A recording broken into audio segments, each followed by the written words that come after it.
শেষ। কত স্বপ্ন, কত আশা আমার এই জিমন্যাস্টিক স্কুল। গ্রামে যদি সেদিন সেই বন্যাটাই না আসতো, তাহলে আজকে আমি ঘড়ি নেই এই মঞ্চে দাঁড়াতে পারতাম। আমিও যে কোনোদিন দুহাত মেলে জিমন্যাস্টিক করার স্বপ্ন দেখবো, এটাই তো ভেবে উঠতে পারি। বাবু, তুই আজকে আমার পাশে না থাকলে আমি ওর স্বপ্নটার কথা কখনো আর দ্বিতীয়বার ভাবতেই পারতাম না। মা তো খেলাধুলার নাম শুনলেই কেমন যেন ভয় পেয়ে যায়। কিসে যেন একটা অজানা ভয় মাকে বড্ড কাটে। আমি যতবারই গ্রামে খেলাধুলা করেছি, যতবারই ওই স্পোর্টসের নাম দিয়েছি, মা না আমায় খুব মারতো।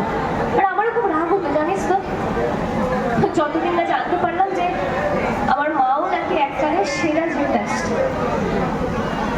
এই বাংলা। কিন্তু মা খেলাধুলা কেন ছেড়ে দিল? একের পর এক ঘটনার সামনে আস্তে আস্তে এত কিছু জানতে পারলাম, এবার বুঝতে পারছি। কিন্তু আমার লড়াইটা যেখানে থাকবে না ব্যাংবার, একে একে স্টেট, ন্যাশনাল, ইন্টারন্যাশনাল, রাস্তাটা অনেকটা লম্বা।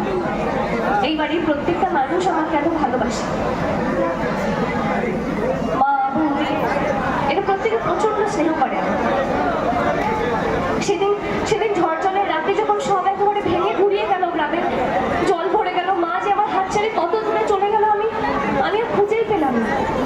ভেবেছিলাম মাটাকে বোধহয় হারিয়ে ফেলছি। তারপর বাবু, তোর গাড়ির পিটিতে করে কলকাতায় এসে পৌঁছানো, তোর বাড়ির আলমারিতে লুকিয়ে থাকা, কত ঝড় ঝাপটা পার করে আজকে আমি এই বাড়ির বউ।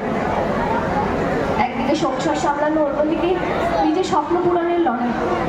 আর এই লড়াইয়ে যখন তুই আর আমার মা দুজনেই আমার সাথে আছে, তখন আমাকে কেউ আটকাতে পারবে না।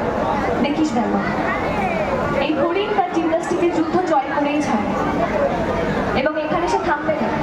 আমি আরো প্র্যাকটিস করবো, বাড়ি আরো বড় হোক, আর কারোর জন্য না হোক, তোর আর মার জন্য তো অবশ্যই হোক।